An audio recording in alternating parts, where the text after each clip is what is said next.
नमस्कार, आप देख रहे हैं जनता सेवा एक्सप्रेस। मध्य प्रदेश के बुंदेलखंड भाग के शाहगढ़ के सबसे बड़े ब्रिटिश शासन काल के इनाम वाले शाहगढ़ के राजा अमर शहीद महाराजा बखतबली शाहजू देव की 29 सितंबर 2023 को 150वीं पुण्यतिथि पर सशक्त नमन करते हुए श्रद्धा सुमन अर्पित किए गए। शाहगढ़ बस स्टैंड तिराहे पर स्थित शाहगढ़ नरेश महाराजा बखतबली शाहजू देव की प्रतिमा पर नगर परिषद अध्यक्ष राधा बाबूलाल खटीक, उपाध्यक्ष पुनीत जैन, पत्रकार, पार्षद प्रतिनिधि नरेंद्र सिंह बुंदेला सहित अनेक लोगों ने माल्यार्पण कर श्रद्धा सुमन अर्पित किए। वहीं शाम 6 बजे झंडा चौक से कैंडल मार्च शुरू होते हुए किले के मुख्य द्वार तक निकालकर श्रद्धा सुमन अर्पित कर श्रद्धांजलि मौन रहकर दी।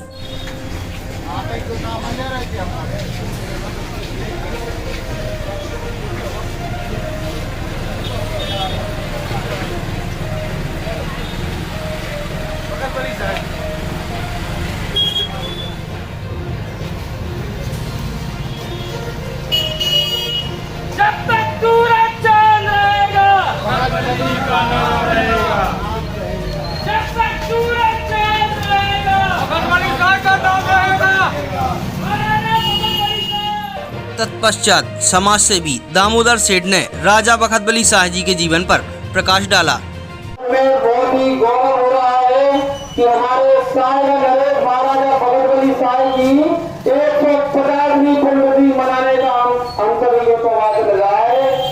और हमारे राजा के बारे में जब हम देखते हैं, सुनते हैं, पढ़ते हैं तो मालूम चलता है कि मध्य प्रदेश के बुंदेलखंड के भाग में अंग्रेजी सरकार द्वारा सबसे बड़ा इनाम हमारे राजा को रखा गया था। जब सागर में मिलिट्री ने विद्रोह किया तो अंग्रेजों करने वाले लोगों को सागर महाराजा ने सबसे पहले 90 लोगों को अपनी मिलिट्री में रखा। ये बहुत बड़ी बात थी कि राष्ट्रीय स्तर पर अंग्रेजों का शासन था, मिलिट्री में विद्रोह पैदा किया गया और उन लोगों को अपनी सेना में भर्ती भी किया गया। एक बहुत बड़े विद्रोही ने बयान दिया था कि मुझे 12 रुपये महीने की नौकरी पर साहगढ़ की सेना में जगह मिली। तो समय यही बात चलता हुआ जबलपुर की 52वीं कंट्री विद्रोह करके यहाँ आ गए। दमोह के तौर विशेष तौर से मैं जाति की बात नहीं कर रहा, पर वहाँ के सारे लोधी जिनमें की इंडोरिया के जमींदार शामिल थे, किशोर थे। कैंडल मार्च में समाज सेवी रंजोर सिंह बुंदेला सहित नगर परिषद के अधिकारी, कर्मचारी, पार्षदगण सहित स्थानीय गणमान्य नागरिक उपस्थित रहे।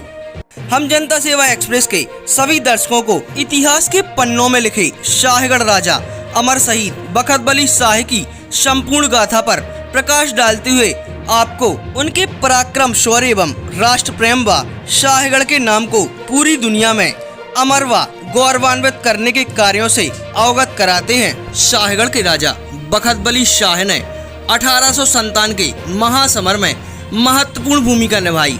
मध्य प्रदेश के बुंदेलखंड के सागर और दमोह जिलों से अंग्रेजों के पैर उखाड़ दिए और जनता का शासन स्थापित किया।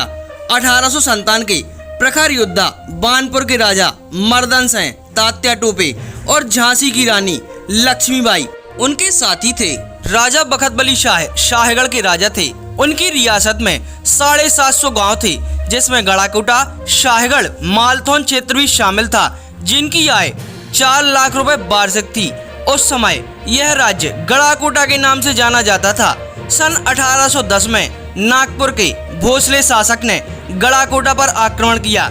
ऐसे संकट के समय गड़ाकोटा के राजा अर्जुन सिंह ने सिंधिया से भोसले के विरुद्ध सहायता मांगी। गड़ाकोटा का आधा राज्य पाने की शर्त पर सिंधिया ने सहायता देना स्वीकार किया और भोसले की पराजय के बाद सिंधिया ने अपने पास गड़ाकोटा तथा मालथौन का भाग रख लिया। शाहगढ़ का भाग अर्जुन सिंह के पास रह गया। उन्होंने शाहगढ़ को अपनी राजधानी बनाया। 3 जून 1842 को शाहगढ़ के राजा अर्जुन सिंह की मृत्यु हो गई और बखतबली शाह शाहगढ़ रियासत के राजा हुए। वे सिंधिया से गड़ाकोटा का क्षेत्र वापस लेना चाहते थे, लेकिन यह कार्य अकेले संभव नहीं था। उन्हें बलशाली सहयोगियों की तलाश थी। संयोग से उन्हें बानपुर के पराक्रमी राजा मर्दन सिंह का साथ मिल गया। बानपुर के राजा मर्दन सिंह भी सिंधिया से चंदेरी का इलाका वापस पाना चाहते थे। इस कार्य में उन्हें बखत बली का सशक्त सहयोग मिल सकता था। शाहगढ़ के राजा के पास उस समय 2000 सैनिक तथा 10 तोपें थी। दोनों पराक्रमी एक हो गए। दोनों की सेनाओं ने चंदेरी पर आक्रमण किया। अंततः सिंधिया के अधिकारी जसवंत राय को संधि करना पड़ी। राजा बानपुर ने चंदेरी दुर्ग पर अधिकार कर लिया। इसके बाद बानपुर के राजा मर्दन सिंह ने शाहगढ़ के राजा बखत बली शाह को सलाह दी कि गड़ाकोटा का इलाका ब्रिटिश सरकार से लेने के लिए दोनों मिलकर काम करें। उन्हीं दिनों झांसी के शासक गंधार राव की मृत्यु पर शोक संवेदना प्रकट करने के लिए दोनों राजा झांसी पहुंचे। तात्या टोपे भी वहां मौजूद थे। झांसी में ही गड़ाकोटा को वापस लेने की योजना बनाई गई। वांदा नवाब ने भी बखत बली को मदद करने का आश्वासन दिया। यह वह समय था जब उत्तर भारत में मुक्ति संग्राम का शंखनाद हो चुका था। जून 1857 की रात को बखत बली ने 500 पैदल सिपाहियों के साथ पंचमगढ़ थाने पर अधिकार कर वहां अपना थाना स्थापित किया। कुछ दिनों में ही बखत बली और उनके सहयोगियों ने अनेक स्थानों पर अधिकार कर लिया। 7 जुलाई को खुरई थाने पर व 22 जुलाई को गड़ाकोटा पर अधिकार स्थापित किया गया। गड़ाकोटा विजय उपरांत बखत बली का आत्मविश्वास और बढ़ गया। रहली, गौरझामर, देवरी पर भी क्रांतिकारियों ने अधिकार कर लिया। अंग्रेजों को पराजित करने की योजना के लिए क्रांतिकारी घने जंगलों के बीच सोरई में मंत्रणा के लिए एकत्रित हुए। बुंदेलखंड में मर्दन सिंह और बखत बली ऐसे अग्रणी योद्धा थे जिन पर क्रांतिकारियों को पूर्ण विश्वास था। इसकी कल्पना अंग्रेजों को भी थी। क्रांतिकारियों के दमन हेतु ह्यूरोज ने बुंदेलखंड में प्रवेश किया। जनवरी में उसने राहतगढ़ पर अधिकार कर लिया। आगे बढ़कर 7 मार्च को उसने मढ़ौरा पर कब्जा कर लिया। मढ़ौरा पहुंचकर ब्रिटिश सरकार ने शाहगढ़ राज्य के लिए तत्काल जब्ती का आदेश जारी कर दिया। इस विकट परिस्थिति में बखत बली और अन्य क्रांतिकारी नेताओं को लगा कि वे झांसी की रानी नाना साहब पेशवा और तात्या टोपे के साथ मिलकर अंग्रेजों से मुलाकात कर सकते हैं। जब उन्हें समाचार मिला कि झांसी की रानी कालपी पहुंच गई हैं, तो बखत बली, बानपुर के राजा मर्दन सिंह तथा गढ़ी के नवाब आदिल मोहम्मद खां भी कालपी को कूच कर दिए गए। 28 अप्रैल 1858 को झांसी की रानी लक्ष्मीबाई तथा तात्या टोपे 5 तोपों तथा 4000 सैनिकों के साथ कोच पहुंचे। बखत बली और मर्दन सिंह भी 3000 सैनिकों के साथ कोच पहुंचे। कोच के युद्ध में झांसी की रानी की पराजय हुई।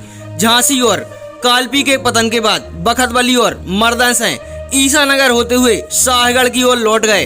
दोनों राजाओं ने शाहगढ़ की सीमा में प्रवेश किया। मर्दन सिंह को 5 जुलाई 1858 को और बखत बली को 6 जुलाई को गिरफ्तार कर लिया।